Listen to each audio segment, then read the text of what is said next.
And so it is. All right, welcome to Classes and Objects.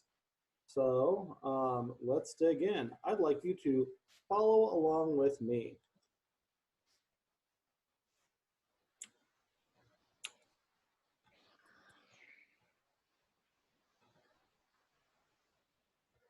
All right, so go ahead and make a new file. Come on, computer. Any day now, any day now. There we go. Come on.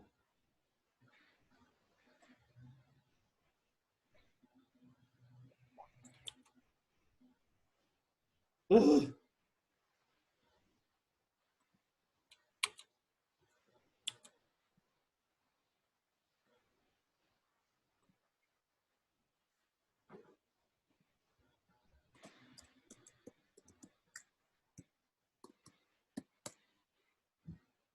There we go. All right. So go into whatever folder you put your playing around stuff in. I'm gonna make a folder. We'll call this Classes and Objects with Kyle. So I got nothing in this folder, nothing in this folder. And what I want you to do is we're going to make an environment RB file. So the way that you just make a file on the command line is touch environment.rb. Now I have an empty file in that folder. And then looking around the room, desk. We are also going to make a file called desk.rb, capital D. So you should have two empty files in this folder. One called desk with a capital D.rb, one called environment.rb. So in the text editor of your choice, I want you to open environment.rb.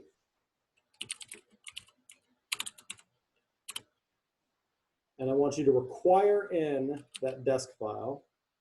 So we'll say require ./desk,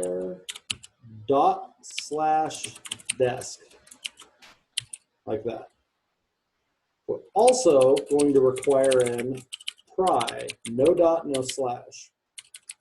And at the bottom of it, we're going to binding.pry.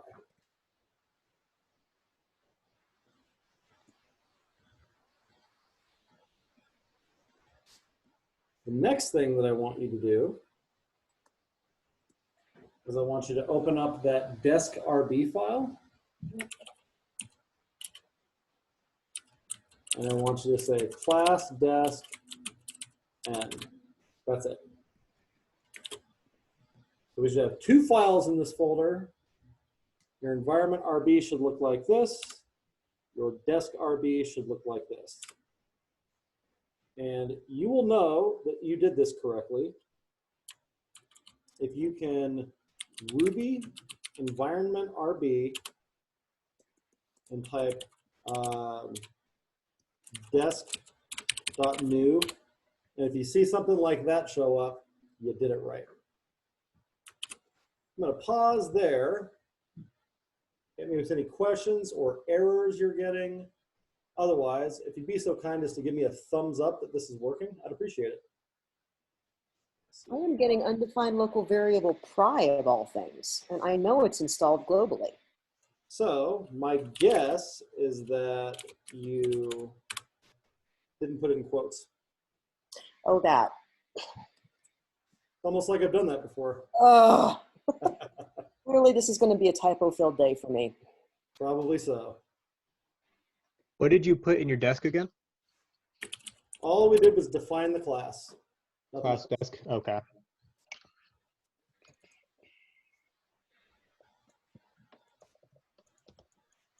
Any other issues getting this far? Can you go back to the environment file one more time, please?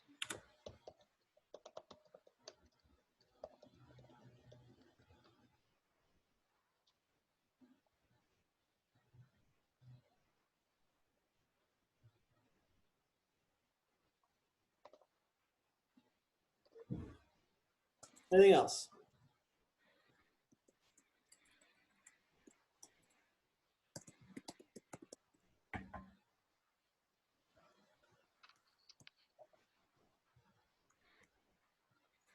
I want to talk about state and behavior a little bit. So my wife's desk has this little crank right here that'll move it up and down. So if we were going to model that out,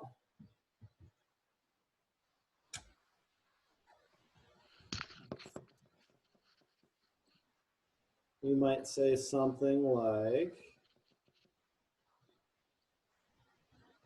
I've got a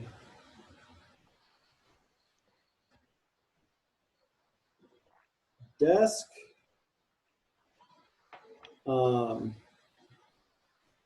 It might have a state called is raised.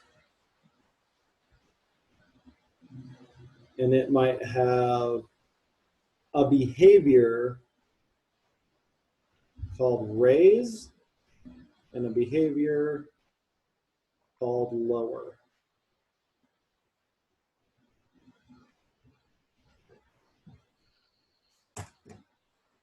So a state refers to something that just is. A behavior changes a state.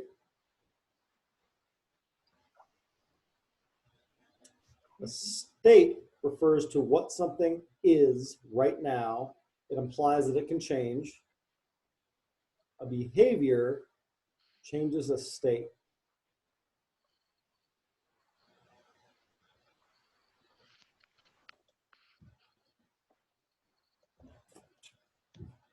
In OOP land, we call these properties.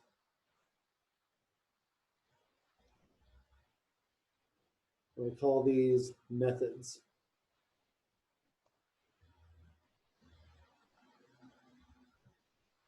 Outside of OOP land, we call these variables. We call these functions or procedures. Inside of an object, though, properties and methods.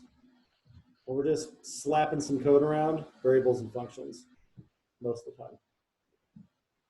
But they refer to the same idea. So when people ask you about state and behavior, this is what they're talking about. The state of an object is the value of all of its properties together. And it has these behaviors that can read those, can write those, can change them, can do whatever. Questions so far?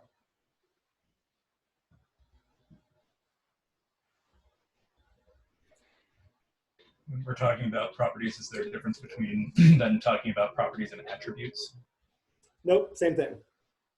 Ruby has a couple things that are only Ruby words, like that def initialize, for example. It's only called initialize in Ruby. Like every other language that has these things calls that a constructor, but they're the same thing. Ruby generally tries to go with like friendlier, less academic language, which is admirable, but it can be a little bit confusing if you're coming from something else. And sometimes I think it affects how translatable some of the like concepts are. But yeah, Ruby will call them attributes, properties. It's the exact same thing. It uses methods the same way that everybody else uses methods. They call their function method that gets called when you make a new thing. They call that an initializer. Everybody else calls it a constructor, but they're the exact same thing. More questions?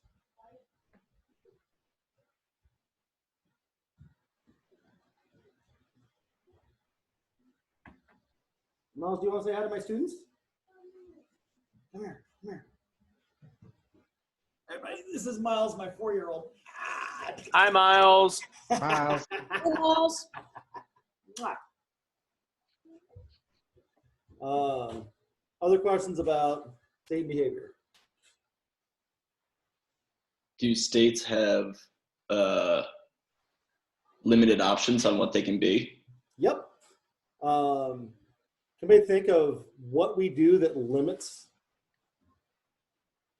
what can go in a state?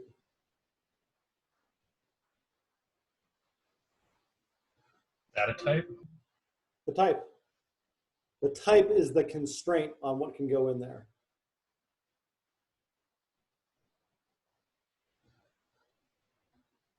So if I make, so that is raised, that's a Boolean. That only has two options. I can't make it yes. I can't make it 14. I can only make it true or false. That's how you, it's one of the ways you can constrain the values. All right, let's try to implement this. So if I wanted to make an isRaised property and have this raise and lower these methods on the desk thing that'll do that, give that a shot. Do that on your own. I'm going to put 2 minutes on the clock. Give it a shot. Try to implement this property, those two methods. Go.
All right, that's 2 minutes. So let's take a look at how we do this.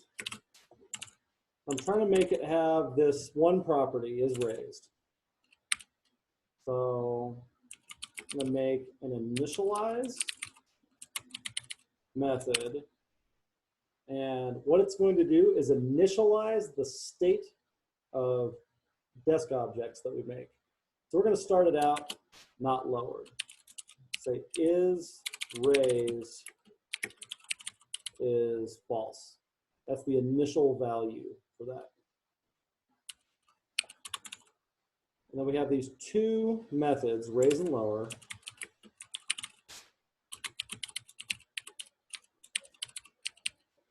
Now what these should do, raise should make is raised true, and lower should make it false. Now, worth noting, you can call raise 3 times in a row. It only changes the state if it's currently false, but you can call it more than once. And if I run that environment file. Nope, didn't like that. If I run that environment file, nope. If I run that environment file and I make Elise's desk is desk.new. All right, Elise's desk is currently not raised. If I look at it again, still not raised. If I do Elise's desk raise, okay, so it returned true. And more importantly, it changed the state of that object. I do Elise's desk lower. Okay, it returned false, and that would make sense. I'm doing that assignment, and it's going to return whatever the result of the assignment is. If I'm assigning true, it returns true. If I'm assigning false, it returns false. But the state of that object changed.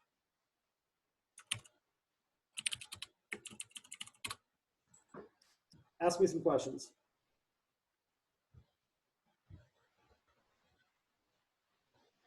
So yesterday when we did our initialize method, we passed in arguments every time, and then we made each argument instance variable. Hell yeah. I So don't know if it has. we can do that here too. We can say something like initial state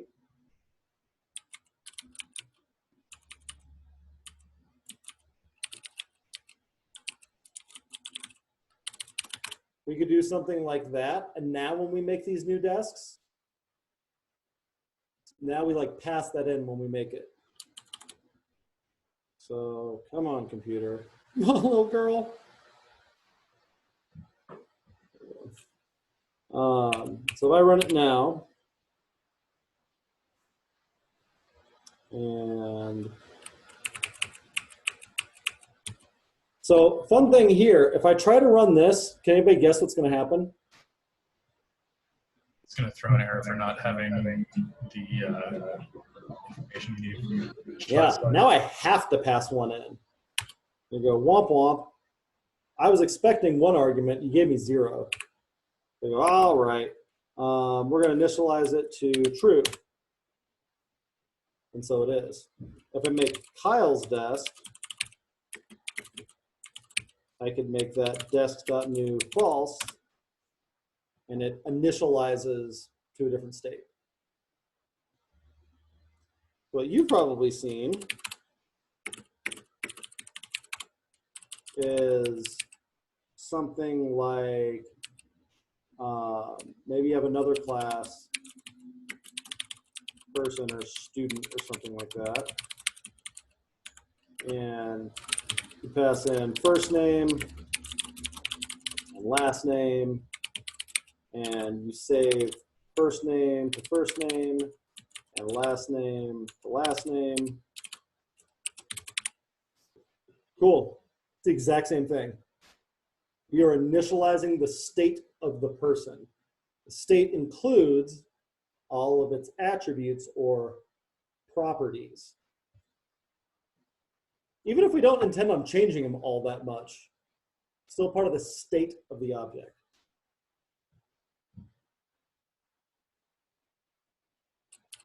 So every property that you want to give a class has to be defined in the initialize method. It doesn't.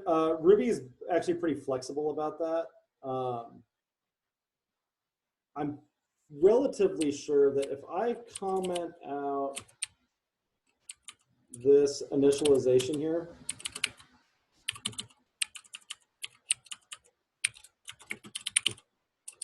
so now it doesn't have anything special that happens when it initializes, but we keep this raising and lowering. I think it still works. Let's see.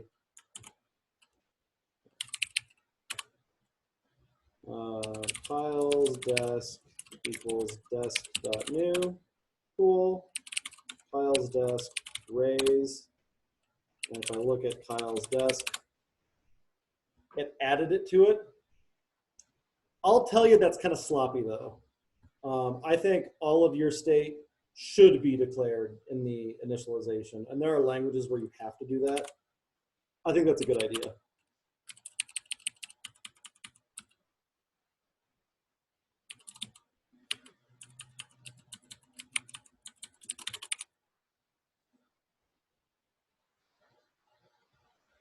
More questions so far?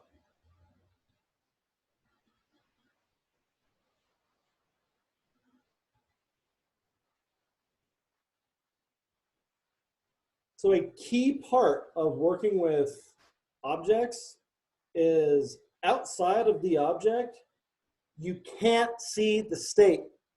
You cannot directly observe the state of an object. Can't do it from another object, can't do it from the command line. Like they print that thing out, but you can't change it, you can't read it, can't do anything with it. You can only call methods. You can only call behaviors. That's all that happens outside the object. So if I want to be able to read that state, I need to make a reader for it. That's a method, which makes it a behavior. So I could call it something like get raised state. And all it does is return is raised. Easy enough.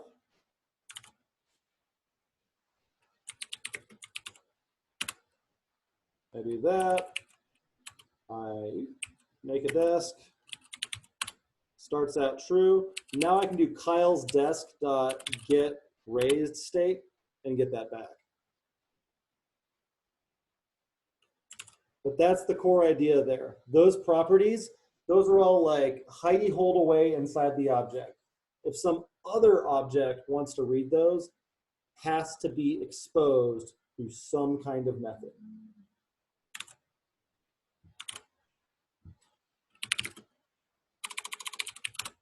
So we had a shorthand for that. What was it? Actually, hang on, don't answer. I'm gonna put a minute on the clock. I want you to do what you think you need to do to make that so you can access it outside of the object. 1 minute, go for it.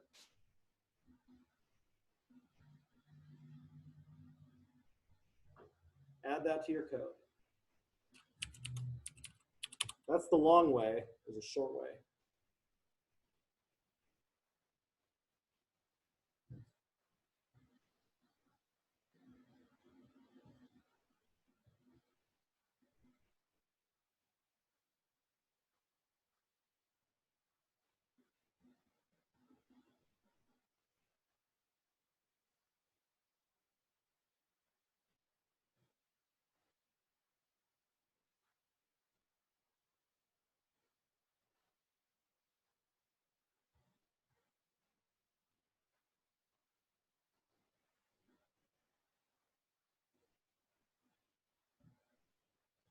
Ten seconds.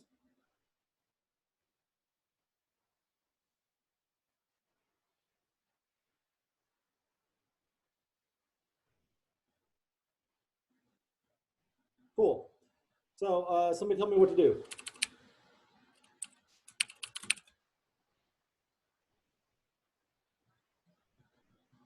Add a reader. Add a reader. And then what gets passed to add a reader? Colon and then the name of the attribute. Colon and the name of the attribute. So the name of the attribute as a symbol is what that is. So we say is raised there. Now I can read the state of the object. So if I run that, I make a desk for Kyle. Now I can do Kyle's desk dot is raised. Comes back.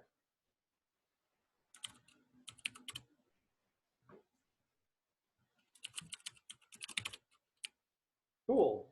Now if I want to be able to do Kyle's desk is raised equals, then that's a writer. If I want to be able to read it and write it, it's an Accessor. accessor, like that. My recommendation, default to reader. That's the most restrictive one. Start there. What'll happen is the first time you try to assign it with equals, you'll get an error. And you go, okay, cool. I'll just change the reader to an accessor. It doesn't work the other way around.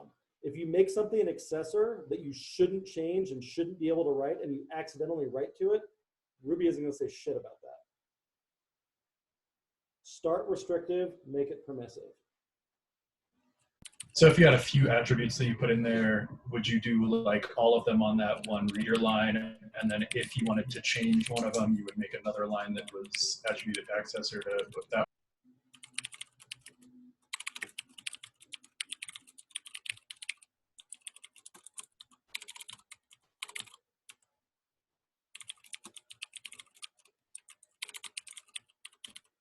Like that.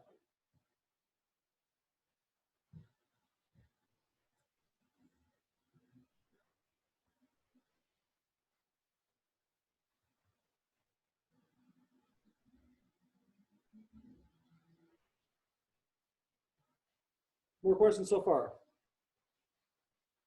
So for the attributes, why don't you use that as an instance variable? Like, why don't you put at is raised or at other thing, stuff like that? In the like add a reader part? Yes. Because Ruby is expecting that to be a symbol. Because remember, it's not, it can't like just give the state directly. It's making a method. This thing in particular is what's called a macro. So what Ruby does when it reads that is it makes up a method called isRaised, and it returns isRaised. Those two things are not only the same thing, but writing the first one generates the second one. It like generates code for you. And so we do it because that one line is a lot shorter and easier to read than these three lines, especially when we start adding a bunch of them. But it needs to be a symbol because it also names the method that.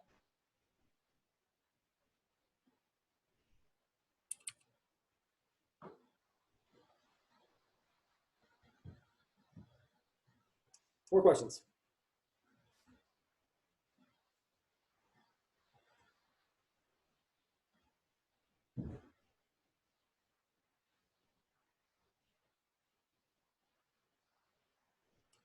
Cool.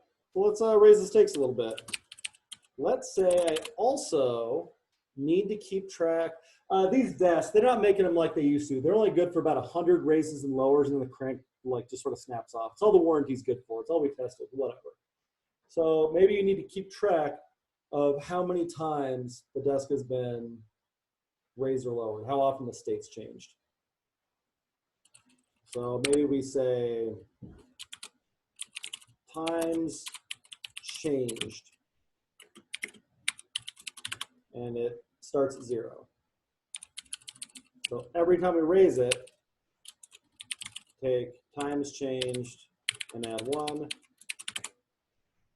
Every time we lower it, we add 1. Or we could even use some logic in here to make that so that's only if it's changed, right? How would I do that?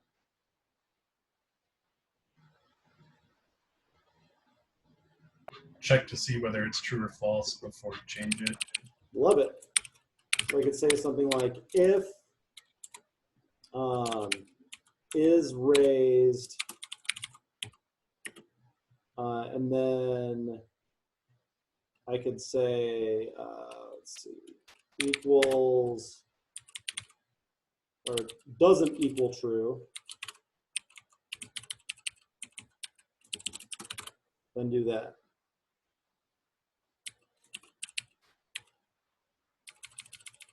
And likewise, there. Cool? So and maybe I make a reader for that.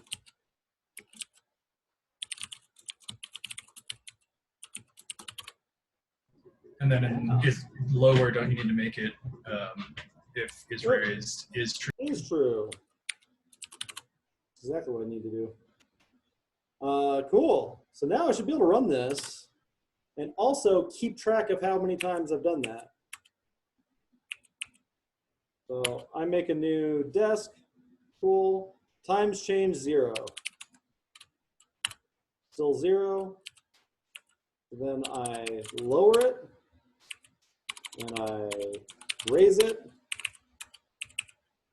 all day long. And now when I look at Kyle's desk, I've changed it 4 times. It is currently raised, so if I raise it a bunch more times, and look at that again, Kyle's desk is still only changed 4 times. The state of the object.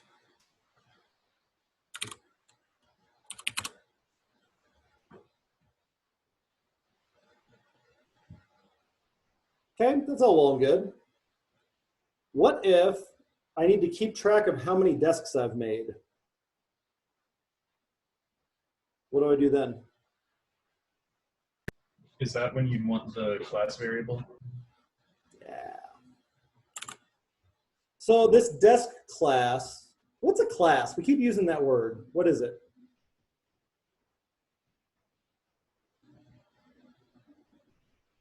Like a blueprint for making objects. Blueprint for making objects. Lynn, what you got? It's a factory that cranks out little replicas of itself. So we can also, like that, blueprint's probably like the most common word that gets used for this. Let's say a class is, it's a blueprint. That's good. It's a factory. We got to be a little bit careful with that one because there's a related pattern called a factory that works with classes and objects in like a very specific way, but like metaphorically works the same way. I kind of like thinking of it as a shape. So we say that something that has the shape of a desk has an isRaised property, like a change counter, whatever we called that, and these 2 behaviors. Anything with that shape is a desk. Okay? So then what's an object?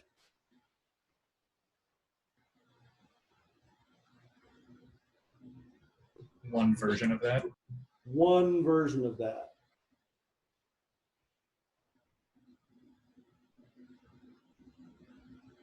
There's a vocab word I want you to get real used to saying with this. It's instance. It means the same thing. An object is an instance of a class. All that means is it's one version. So if Kyle's desk is raised, Elisa's desk can be lowered. We might have raised and lowered them different amounts of times. They have different state to them. That's fine. They don't know anything about each other even because they're different instances. And so all those ats and shit, those are saying, hey, for whatever like particular instance of this desk you're working with, like it's that property for it. But we have this other thing. We have the class property. It's class variable. This class attribute. That's something that's on the blueprint itself. It's something that's in the factory. Not something the factory produces, it's part of the factory. This isn't something that, okay, so we have these different shapes that something could have. I don't even know how the metaphor would work for that. But if we need something that's keeping track of more than one instance of a class, that needs to be owned by the class. Kyle's desk and Elise's desk don't even know that each other exist. So sad. But the class itself, that can keep track of every time it makes something. So we could make a class variable called add@all and initialize it to an empty array. You should follow along with that part of it. Even if you didn't do the other part, that's fine. But make sure you do the add@all, initialize it to an empty array. And we can say, hey, every time you make a new one of these, why don't you go ahead and shovel yourself into that array.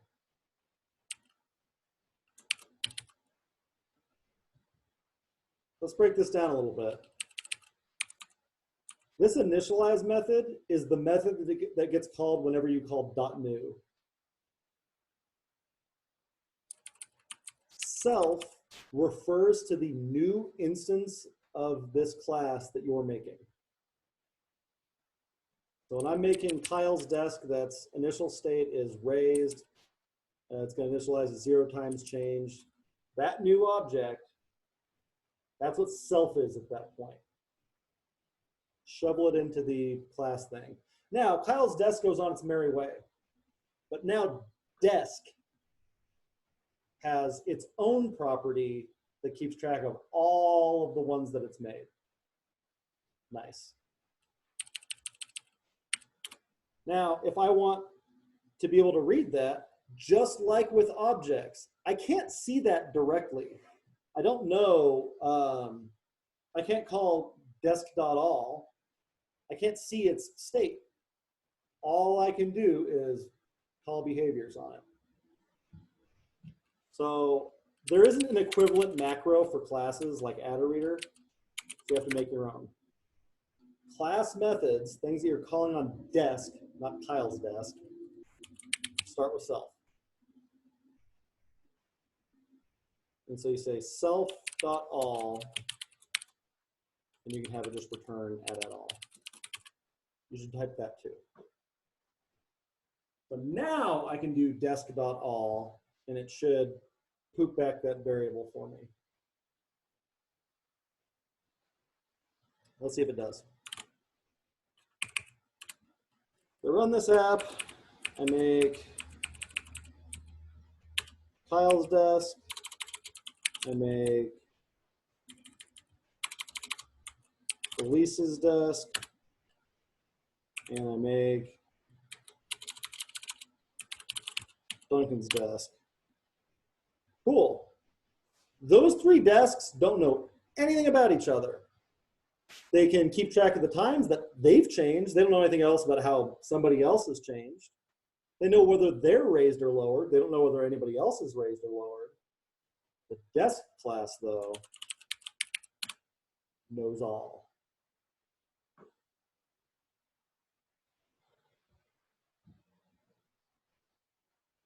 We could even do things like keep track of how many times every single desk has been raised and lowered. We can do things like keep track of the average number of times a desk is raised or lowered. But your mental model that I want you to build now is that if it only relates to one desk, doesn't need to know about anything else, that's an object method, instance method. If it needs to know about more than just that, class method has to be. You're going to keep it in a class variable. You're going to access it with a class method. That is a rule. Ask me some questions.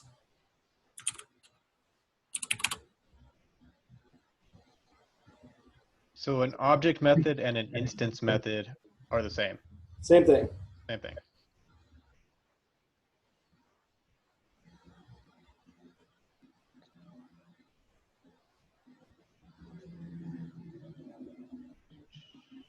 And when you,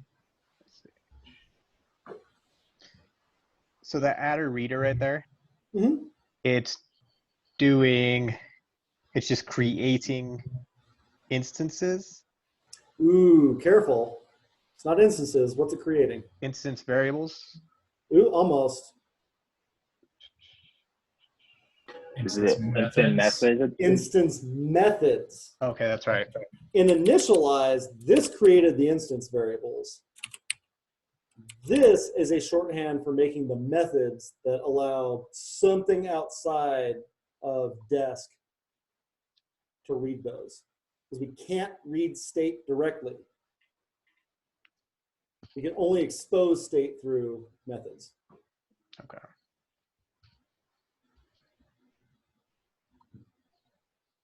What else?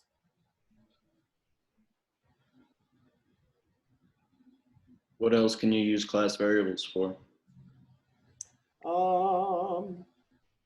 Anything that's related to more than one. So if I wanted to keep track of, this probably wouldn't be an actual variable, but if I was keeping track of the largest desk that I have, if I wanted to know, why else might we use that? The all case is a pretty good example. If I wanted to keep track of, How many red desks you have? sure, anything like that, all that stuff is going to be at the class level rather than the instance level.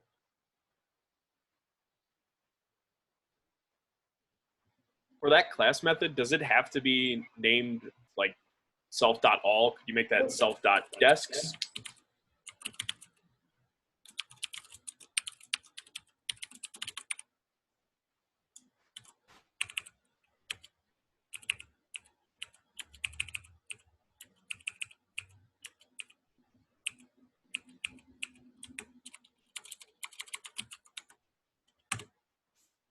There you go.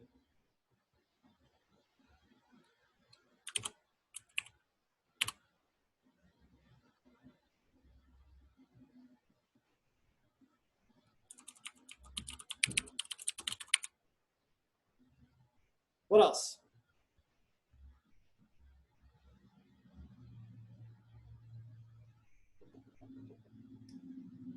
So let's talk about self a little bit more. Inside of an instance method, self is the instance.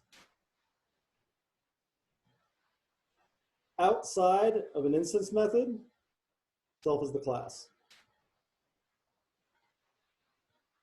That's it. So if you'll think about on the second day when I was like doing that dogs and owners thing, and I was calling a method on another class, and I needed to make a new instance of dog owner or something like that. I did something like, let's see, whatever the code was there, whatever the code was here. I had something that was like add dog on the owner method. And so that was making a new instance of dog owner. And so I did something like dog owner dot new. And I go, all right, well, I'm the owner. And so I'm being given a dog to add. So I'll give you the dog. I'm the owner though.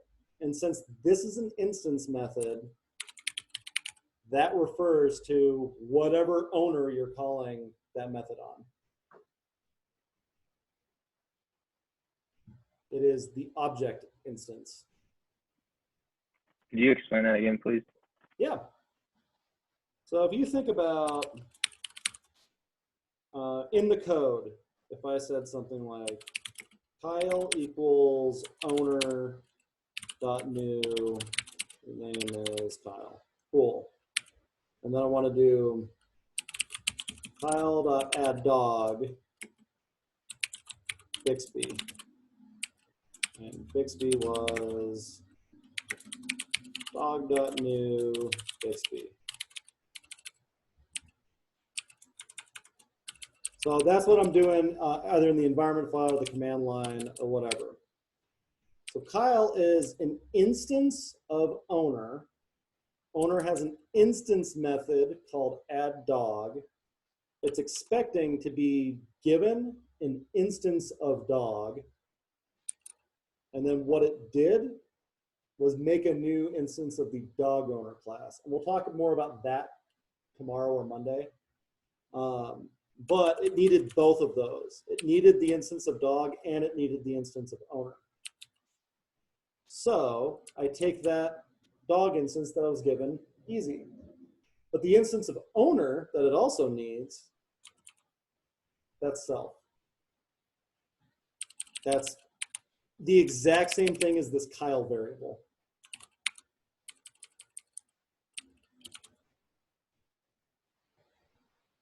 Because it's inside of an instance method. Outside of an instance method, self means the class. That's not an instance method. That's in like the class body somewhere. So self refers to the desk class. If I did self dot something or other here, that's going to be looking for that as a class method, because self.all is not an instance method, it's a class method. So self refers to the class. So that's looking for something like def self dot something or other.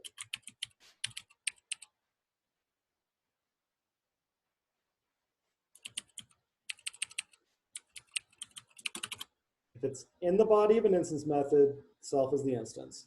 Outside of that, it's referring to the class.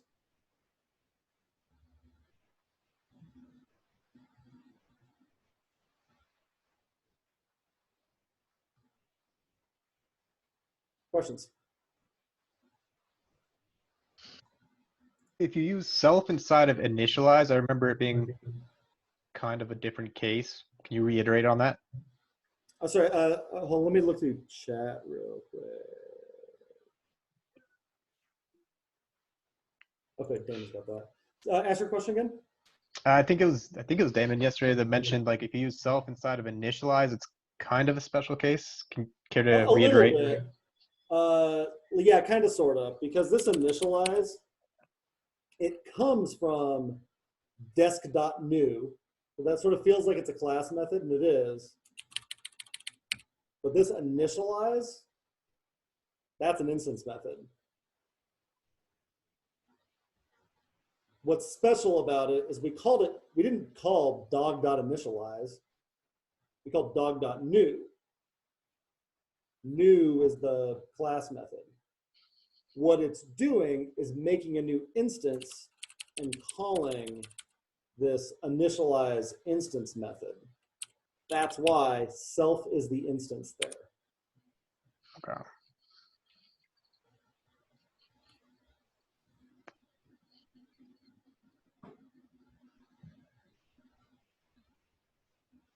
What else? Do all class methods start with self then? All class methods start with self. Have to. So in the dog example, you'd have 3 separate classes, and the add dog method would be in the owner class. Correct. Okay. And the dog owner class, like, just has attributes of dog's name, owner's name? No, dog instance, owner instance. Right. Their name or the whole? The entire thing. Okay. That's why we did this. This isn't the string Bixby. This is an instance of the dog class that has all of Bixby's state. It's the whole object. I pass that in. I also pass myself into that. My entire object, not just my name. Okay. This particular example, like, that's mostly a next week thing, but this is tying it back to that thing we did on Tuesday. And that's just all about object relationships? Correct. This is how we get objects to talk to each other. Not a whole lot you can do with one object.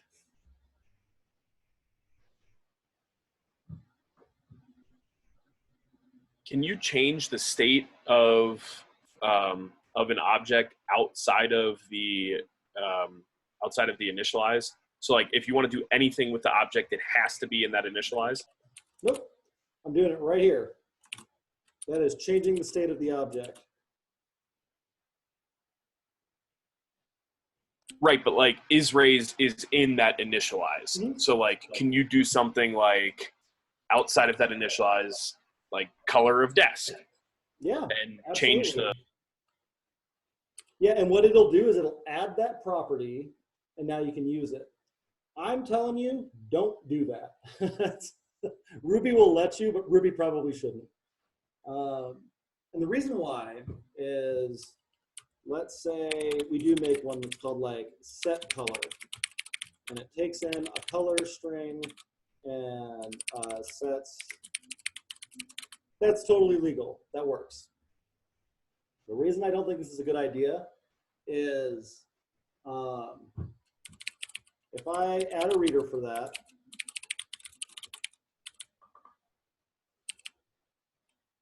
okay, cool. So I make a new desk, Kyle's desk. What color is it? The color doesn't exist? Correct. Like, what is that in Ruby terms? Nil. Nil.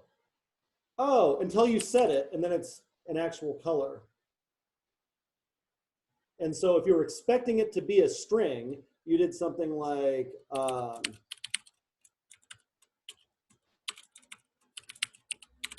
Kyle's desk dot color dot whatever the thing is, to upper. I think that's what it is. Maybe. Something like that. Nil doesn't have a method called to uppercase. You were expecting it to be a string. So my advice is, whenever you're going to use a method like that, use this initialize method to make sure that it's a string. Even if it doesn't have a color initially, I'd way rather you did something like color equals blank string, because that doesn't throw an error.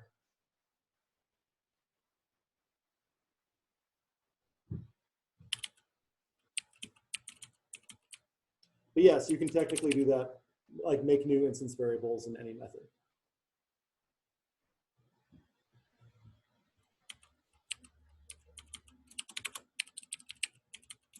Is there any logic to the order of the methods within the class? Nope. Well, like you could say there's some logic to it. There's no rules around it. I can make initialize the last thing and put it in the middle. I can make it first. There's no implied order to any of that. They're all just there. That said, I'm going to usually expect to see the constructor, that initialize method, right up front. Past that, we're getting more into that art and craft kind of territory than like science territory. What makes sense? And you're going to have to make some choices on that. Have we seen the initialize method with parameters? Is that what the initial state is there, or are there any other examples? Nope, that's exactly what that is. So the way that I called that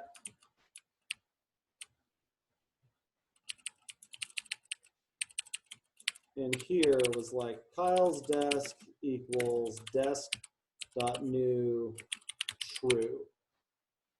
So now I'm passing in true. True is the initial state. So it starts out is raised.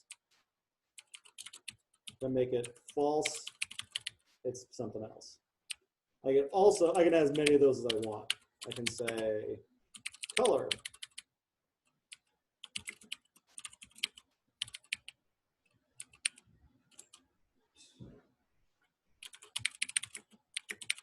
Like that. You can also give it a default.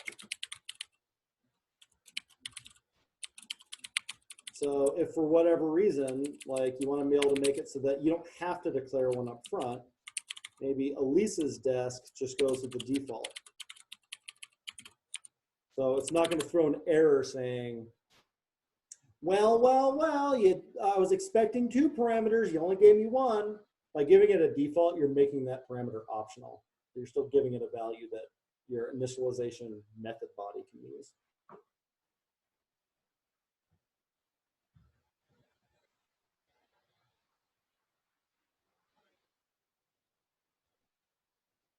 All right, one last thing. I want to talk about return values real quick. So it is fairly common in Ruby code and all object-oriented code. So this is Java, C#, tons of different stuff. That these methods don't necessarily like return anything all that meaningful. Because mostly, like with this style of writing code, what you're doing is using these methods to change state. You can have it say like, oh, I want to be able to chain these together. So I can do Kyle's desk.raise.lower.lower.raise.raise, whatever. All right. Well, if you return self, you can do exactly that. Otherwise, it just returns whatever the last line is. So like, this is whatever we're assigning it to. That's fine. By and large, though, what we're hoping for is just the result of calling the method. We're hoping for whatever that state change is. That's not the case in every language. That's actually super rare in, for example, JavaScript. JavaScript, we live and die by return values. And working with classes and objects in Ruby, not quite as much.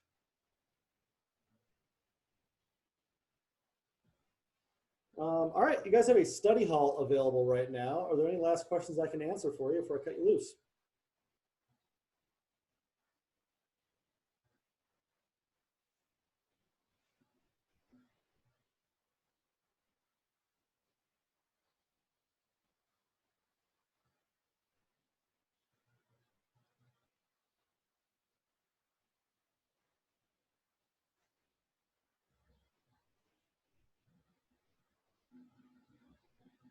Cool. Practice, practice, practice. This shit's hard. Like, I remember I took an entire class in college called Object-Oriented Design. By the end of those 16 weeks, I could not tell you what an object was. Not even close. I could draw a lot of good diagrams, but I had like no intuitive understanding of like what any of these things were. So be patient with yourself. Keep practicing. That assessment is a pretty good one. So you need to make a building class. You need to initialize it with some stuff. You need to set accessors. You need a class variable to keep track of those. You need a class method, or sorry, yes, you need a class method for that. This placard method, not a type of method, just called placard, that does something with some of its state. You should have an instance method that does this calculation. And those calculations are the exact same kinds of things that you did in the like bachelor style shit. And then try making them. If you don't know what a Fermi estimate is, don't super worry about it. Just make a guess. Sometimes we do an exercise with Fermi estimation. We haven't done it yet. I don't know if we're going to do it with you guys or not. But yeah, just make a guess. So if you can do all of those things, you are ready for object relationships. And failing that, thank you very much. Real quick.